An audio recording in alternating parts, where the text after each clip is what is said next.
ceux-là. D'abord la terrasse. Vas-y, prends ceux-là d'abord.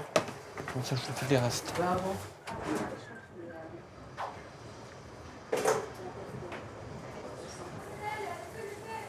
C'est quoi ça que tu fais, Régis? Rien du tout. Ça a l'air bon. Oui. T'as plus rien à faire, Ulysse, là? Et, Olivier, une carafe d'eau, s'il te plaît.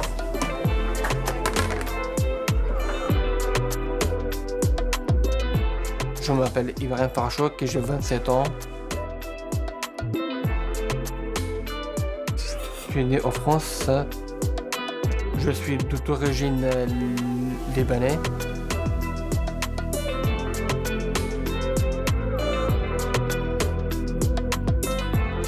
Et mon boulot, c'est d'être serveur au restaurant Le Reflet Paris.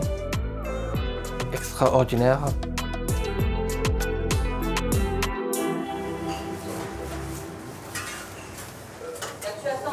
Tiens, Ulysse, t'as ça encore. Tu sais plier les tabliers? Vincent, il est en bas? Oui, il est en bas. Il fait quoi en bas? Un coup de balai. Ah, il fait en bas, ok. Alors, on se fait ça et après, on mange.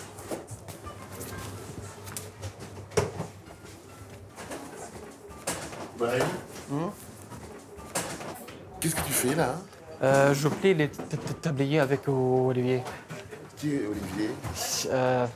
Olivier, c'est le manager de ce restaurant. D'accord, ok.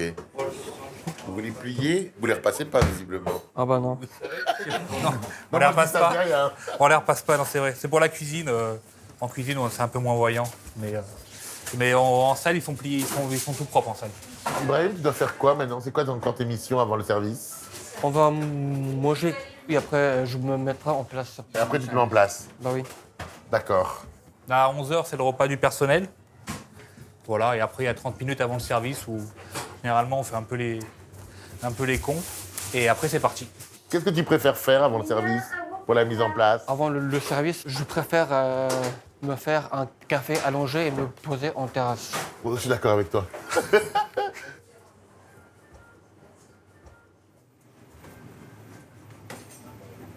Olivier, quelle est la différence entre manager un restaurant comme ici aujourd'hui et un restaurant classique? Au tout début, quand je suis arrivé ici, on se pose beaucoup de questions et on essaie de s'adapter à plein de situations.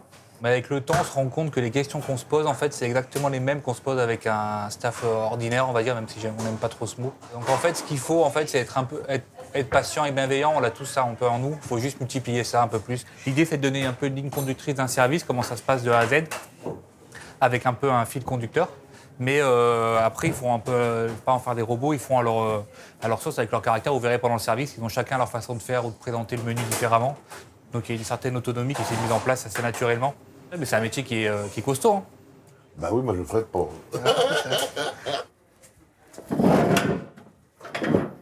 À table. Bonjour. Salut. Pas là, même. Ça va?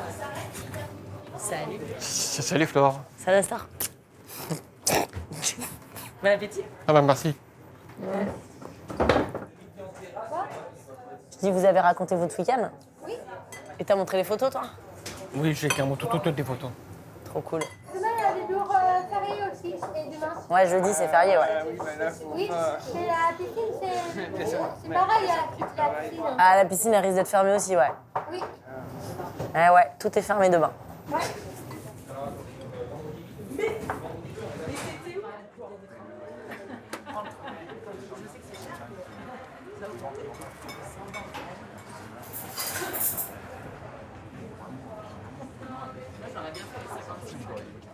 Florence, nous sommes ici dans un de vos deux établissements, à Paris, dans le Marais. Mais vous êtes nantaise, vous habitez Nantes. Tout à fait. À la base, je suis nantaise, effectivement, et le projet du Reflet, c'était mon projet de diplôme de fin d'études en architecture intérieure. D'accord, rien à voir. Rien à voir. Mais j'ai un de mes grands frères qui a une trisomie 21.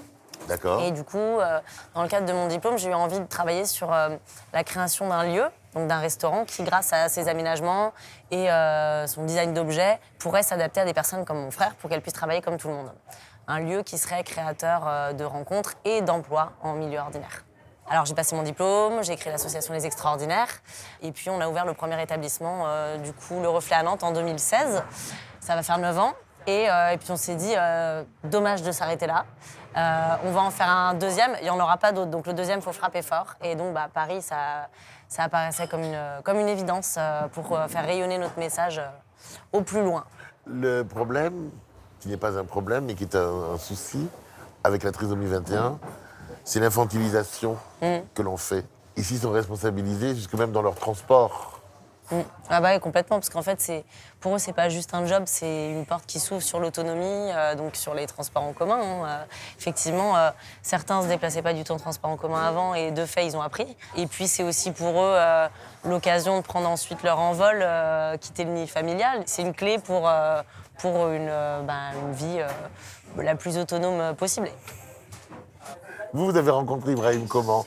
Je l'ai rencontré par Nadia Mazouzi, qui nous accompagnait à l'époque, qui avait créé une passerelle handicap dans un centre de formation hôtellerie-restauration. Et puis on s'est rencontrés autour d'un café avec Ibrahim et son père. Hein, ton père, il était là quand on s'est rencontrés, Ibrahim? Ah oui. Ouais, hein. C'était où? C'était au casino. Tu travaillais au casino, toi, à l'époque? Avant, oui. Ouais. Et du coup, et voilà. Et on s'est dit, bon, bah, ok, ça match, il est super, on essaye. On a fait 1 mois de stage avant l'ouverture. Et puis, t'as signé ton CDI combien? Juste avant ton anniversaire. Ouais, je me rappelle de ça. En octobre 2019, dès l'ouverture, en fait. Vous, tous les deux, Ibrahim, qu'est-ce qui est le plus difficile au quotidien? Je reviens juste pour une seconde. D'accord, ok. Alors, Ibrahim, qui fait donc partie des premiers, il a essuyé les plâtres, comme on dit. Quand il est arrivé, il y avait peu de lien avec le reste de l'équipe, en fait. C'était compliqué de créer du lien. En fait, au début, il y avait une sorte d'un peu de compétition entre les collaborateurs qui s'est installée. Alors, on a été les premiers surpris parce que c'était pas l'esprit, quoi. Et il y a eu le Covid, en fait, très peu de temps après notre ouverture. Pendant la longue période de fermeture, on est revenu travailler, on a proposé des menus étudiants à 1 €. L'équipe, hein, c'est eux qui ont réussi à faire ça, mais à créer un lien autrement, une cohésion d'équipe, un esprit d'équipe qu'il n'y avait pas forcément.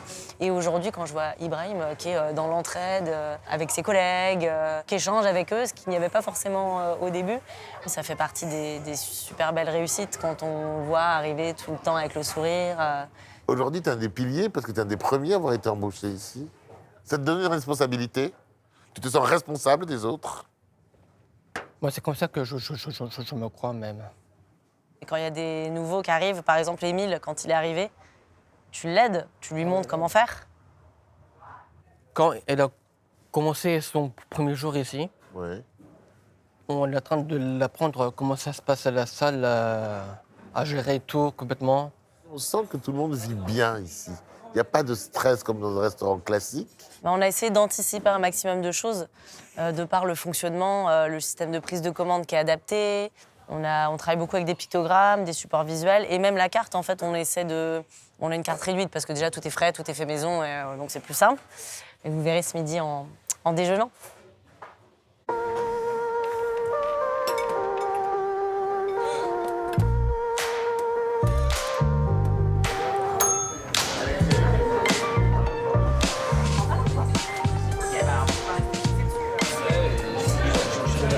Je vous laisse faire comme vous voulez. OK? Bonjour. Vous êtes bien 3 personnes? Je vous écoute. Voilà, je vous laisse tout regarder. Entrée, plat, dessert. Le plat, c'est bien la viande. Le poisson du jour, c'est du lieu noir. D'accord. Et juste après, dans la carte des menus, je vous passe le petit tampon. C'est pour juste tamponner ce que vous préférez. D'accord, ok.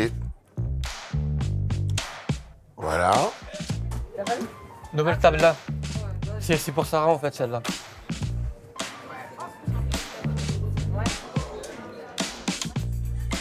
Merci beaucoup. Merci vraiment. La table de 7 plutôt. Je reste dans une carafe. Et merci à vous aussi.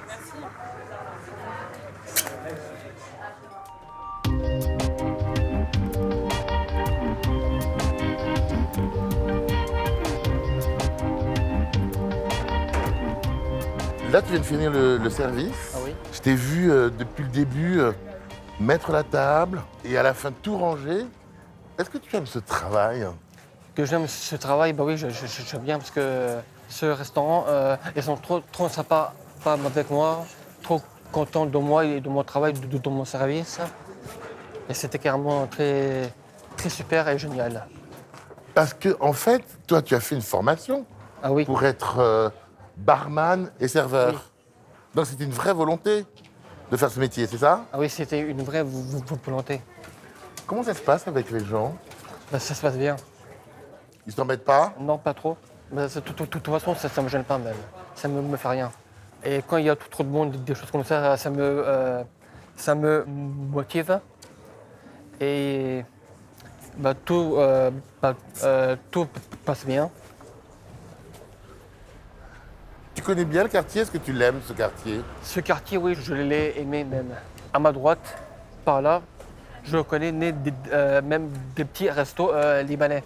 Ah oui? Ah bah ouais, parce que comme je suis libanais, Oui. bah oui, mais je croise toujours des choses libanaises ici. C'est la cuisine que tu aimes. Oui, c'est la, La cuisine c'est qui né te rapproche du Libanaises. Liban. Bah oui.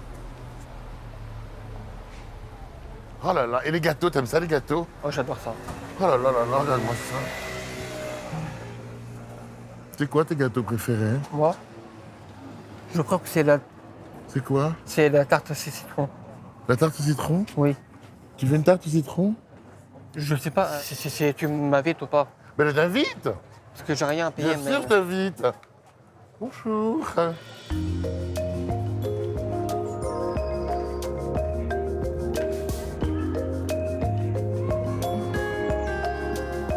Regarde-le, en plus il nous nargue. Ça va? Ça va. Tu passes un bon moment?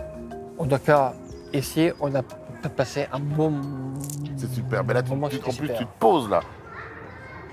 Là, quand tu es en service, avec la terrasse, Ah oui. c'est 2 fois plus compliqué. Ah ouais, c'est deux fois plus compliqué. J'étais épuisé. Maintenant, je me sens très bien une fois qu'on est sorti du restaurant. On souffle.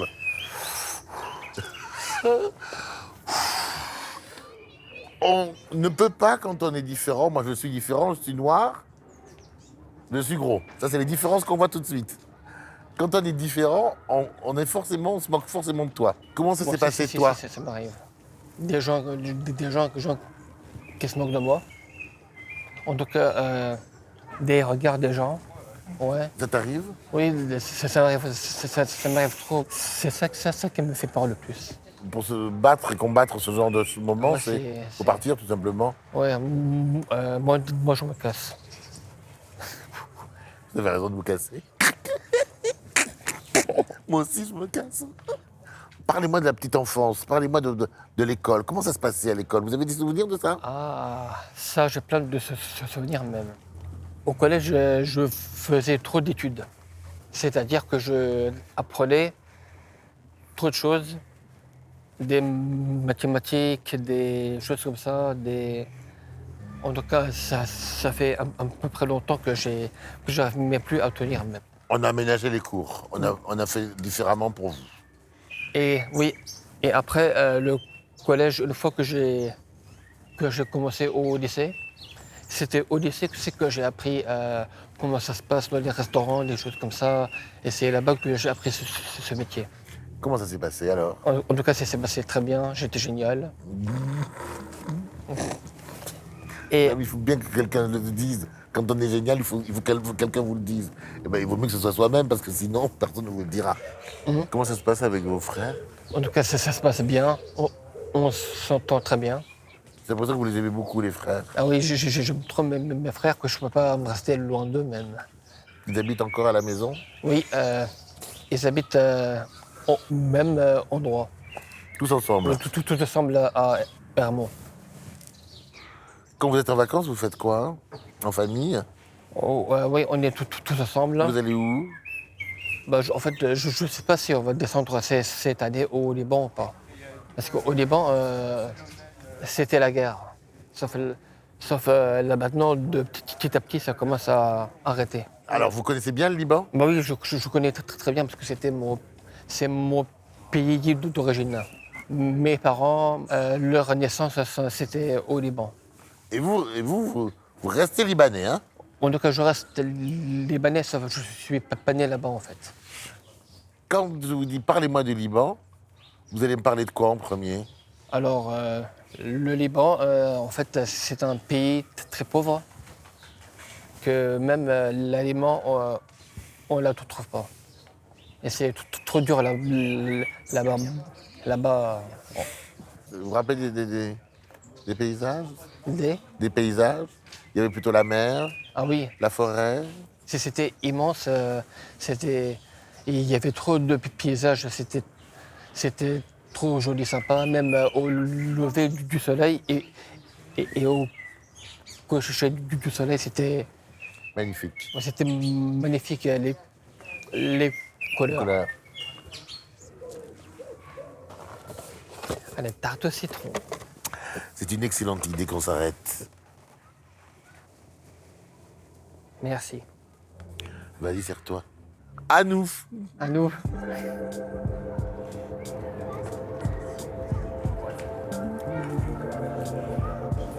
Elle est meilleure. Et elle est formidable, hein.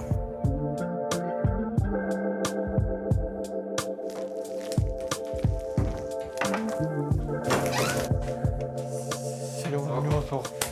Tranquille, Ouais, tranquille. ça se passe? Le travail, tout ça? On a bien travaillé, bien bossé, il y avait du monde et c'était cool. Vas-y, bah, je vais te montrer la semaine dernière. Moi, c'était long, c'était en Dordogne, à 5 heures d'ici. Je vous dérange pas? Non. Je peux rentrer? Oui, bien sûr. Et alors là, c'est quoi les conversations des frères? Est-ce que vous parlez d'autres langues que le français? Oui.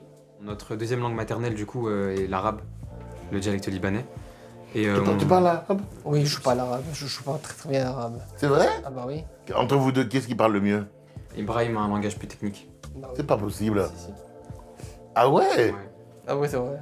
Incroyable! Incroyable! Il est beau, mais il est beau de loin. Vrai ou pas, il me regarde? Oui, oui, je pense qu'il vous aime bien. Ouais.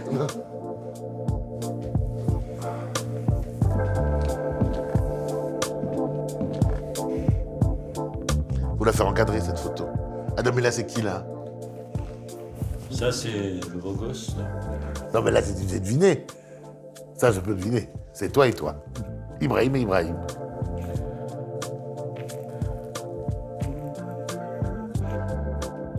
On a eu la chance de suivre Ibrahim au restaurant.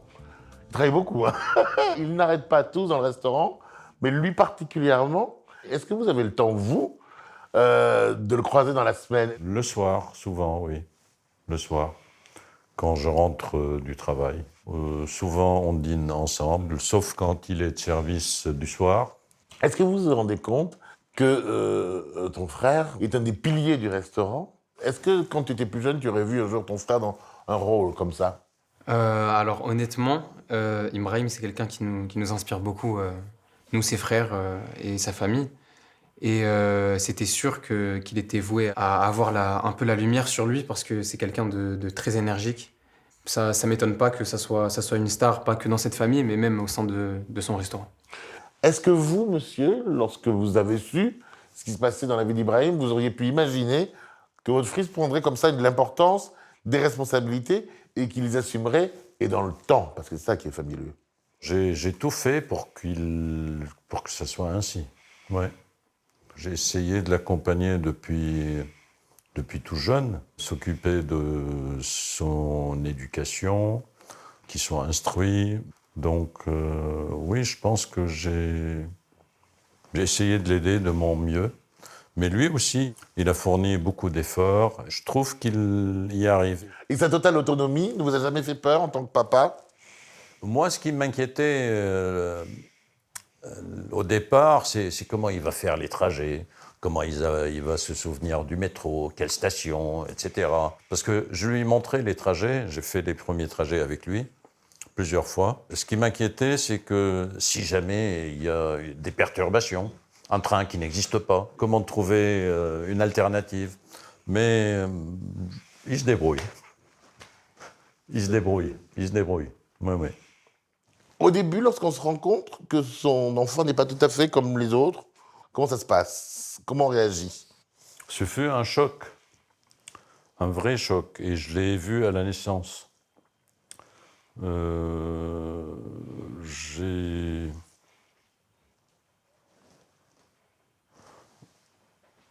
J'étais malheureux, c'est ça, d'apprendre que j'ai un enfant trisomique et que personne n'avait fait le diagnostic auparavant. On s'y attendait pas du tout. Après, je me suis consacré vraiment à son éducation. Alors, à quel moment vous Dès le relevez les début. manches et vous dites eh ben c'est parti, on y va. Dès le début. Au départ, on ne se voyait pas beaucoup. Il jouait, il rigolait, tout ça. Et j'ai décidé de faire beaucoup d'enfants après lui. Et vous avez fait combien? 3 après 3. lui. Et je me suis dit, il y a l'aîné qui tire vers le haut, mais les autres poussent du bas. Comme ça, il sera bien entouré, et bien... voilà. Et il l'est vraiment. On sent que vous êtes une équipe. Ouais. Vraiment. Vous êtes très unis autour de lui. Ce qui fait qu'on n'a pas l'impression qu'il y ait une différence. Vous vous rendez compte de ça?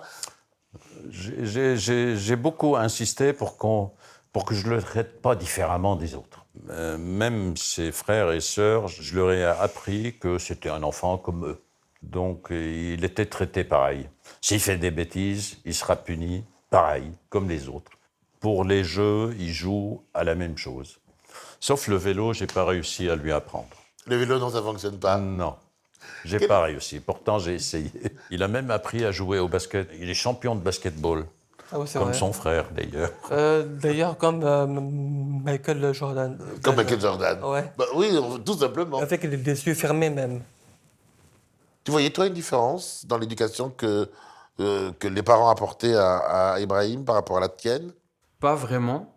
Ne serait-ce que parfois il était plus gâté. Mais sinon, non, on a toujours été traités de la même manière. Et dans le regard? Dans le regard des autres, à l'extérieur? Alors justement, quand on était en maternelle, et je m'en rappelle un petit peu, on était ensemble. Même s'il avait une section de plus que moi, dans la cour de récréation, on était souvent ensemble. Et il y avait du coup son éducatrice qui était avec lui. Ça, c'est vrai. Et je me rappelle qu'il y avait des regards parfois qui étaient un peu différents sur lui. À partir d'un certain âge, on avait quand même compris qu'il y avait une différence, mais que c'était à prendre avec bienveillance. Qu'est-ce qui s'est passé ce jour-là? Oui, il a eu son diplôme. Même moi, diplôme. Ah, donc le jour de l'obtention de son diplôme, Madame le ministre s'est déplacée. C'est ça, oui. Ah bah non, c'est chic, hein. Ouais. Extraordinaire. Ouais. Le père et le fils avec la moustache, t'as vu ça? Est-ce que tu as vu le regard de ton papa? Ah oui. Qu'est-ce qu'il montre, ce regard? Bah, je sais rien, mais... Il montre qu'il est fier, non? Ah oui, si. Je crois que beaucoup de filles auraient aimé être regardées comme ça par leur père. Moi, le premier. Parce que c'est un regard de fierté.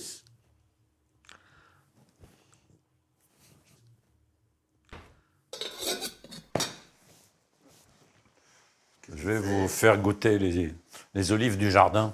Du jardin? Ouais. Vous avez des oliviers? Oui. C'est pas possible. Il y a 2 oliviers, mais parce que j'ai vu le grand arbre, je me suis demandé si c'était pas ça, des Liban. Ah non, le grand arbre, c'est un cèdre. C'est un vrai? Ah oui. Ah, mais je pensais pas que ça pouvait pousser ici. Si, c'est les... Et les oliviers aussi? Oui. Elles sont excellentes, vos olives. Ah, excellentes. Merci beaucoup. Ah ouais, ça donne... Ça vient du jardin? Ouais. Oui, tout ça, c'est de notre jardin. Ah non.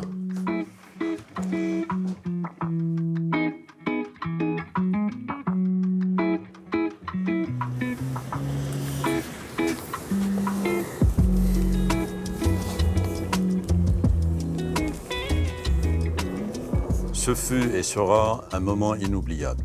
Ces conversations et souvenirs partagés avec vous.